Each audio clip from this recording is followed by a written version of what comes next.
Hi guys, and welcome to my kitchen. Today I am going to be showing you a recipe for a fajita cheesesteak skillet. This is a recipe I've been really excited to share with you because this is something that I could eat on repeat. Like I could eat this every single week. It's so good. The recipe, the amount of ingredients you're using is not very many. It's pretty simple, pretty easy to execute, but it's cheesy, it's meaty, it's so good, so good. So let's go ahead and get started. So the first thing that we want to do is go ahead and prep our veggies, and you can actually prep these the night before if that's easier for you. I have here 2 large onions, and I am just cutting those into lengthwise strips and separating those when I put them into my bowl so that they're like a single strip of onion rather than kind of like a onion steak cross section there. And then we're going to go ahead and move on to our bell peppers.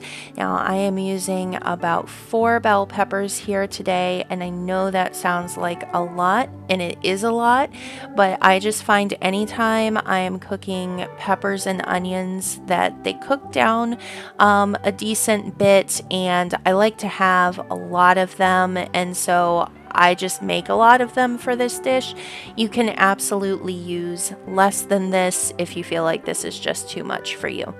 For the bell peppers, I do like to have an assortment of colors. That's just a visual thing. I just think it's pretty, but if you prefer one particular color over another, that's fine. You can use all red, you can use all green, whatever works for you.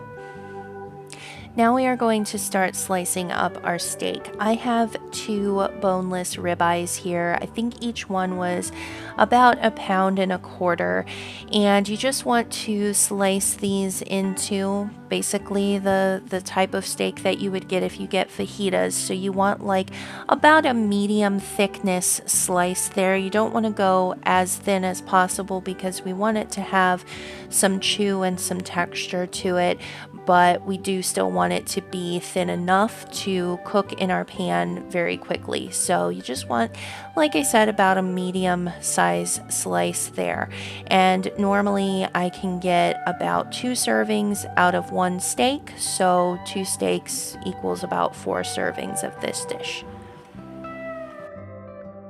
Now once all my steak has been cut up, I want to go ahead and season this. I'm going to season it pretty generously. I'm going to use about 2 teaspoons of black pepper, about, I'd say, 1.5 teaspoons to 2 teaspoons of salt.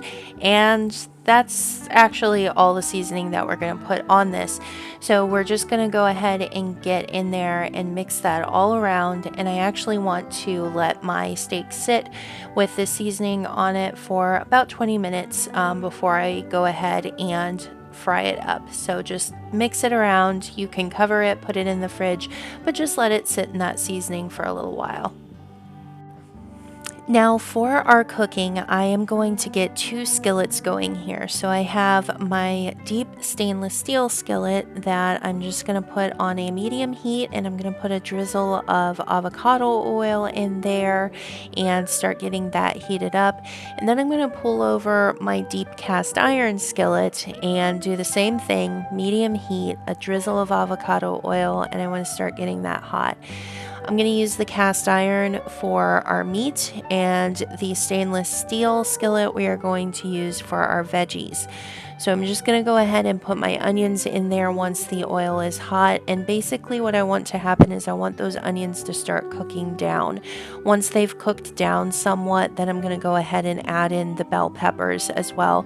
You can really control how far it cooks down. If you like it very cooked down, you can let it cook for a longer time.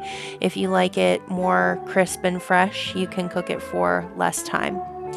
Now for our meat, once my pan is hot here, I'm going to go ahead and start laying out my strips. And one thing you just want to make sure of is that you're not overcrowding your pan. So don't like take all of your meat and just dump it into the skillet. You really want to let each one of those pieces kind of cook individually, and you will find that they get a much better sear, kind of like a crust on the outside of them if you do that. Once your onions have cooked down a little bit, like I said, I'm just going to go ahead and add in my veggies, my bell peppers here. You can absolutely do this in one skillet, but I prefer to do it in two because it ultimately ends up a little bit quicker, because I would have to do my veggies and then my meat all in one, and it would just take longer. Now, when you start to see some browning around the edges of your steak, that's when you know it's probably time to go ahead and flip it.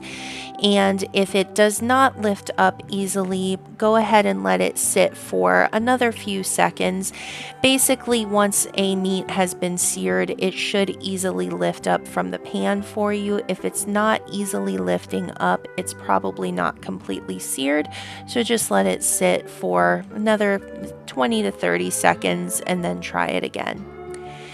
Now, with my veggies cooked down and most of my steak done, everything but what you see in the skillet, I'm going to go ahead and combine those because I do want to mix everything together. This is all coming together into one dish. And I'm going to add a couple of last ingredients here, and this is where I think this dish really shines. It's just very comforting. So I'm going to add in some cheese here. I probably used about 2 cups of cheese. You can use less than that if you want. You could probably get away with 1 cup of cheese, but who doesn't love some extra cheese? You can use anything that you like. This is just what I had on hand this day. And then I'm going to add in about a cup of Greek yogurt. You could also use sour cream here. I prefer to use the Greek yogurt, just health conscious wise. And then basically you just want to mix this all together until everything is cohesive. It's pretty much going to make kind of a creamy, cheesy sauce for your steak and your veggies. And this is your dish. This is our fajita cheesesteak skillet. You can go from here and you can serve this with rice. You can serve this with potatoes. I really like just serving it just with some tortillas on the side, that you can kind of eat it sort of like a fajita if you want to. But this is really, really good, and it's just a very nice, comforting weeknight dinner.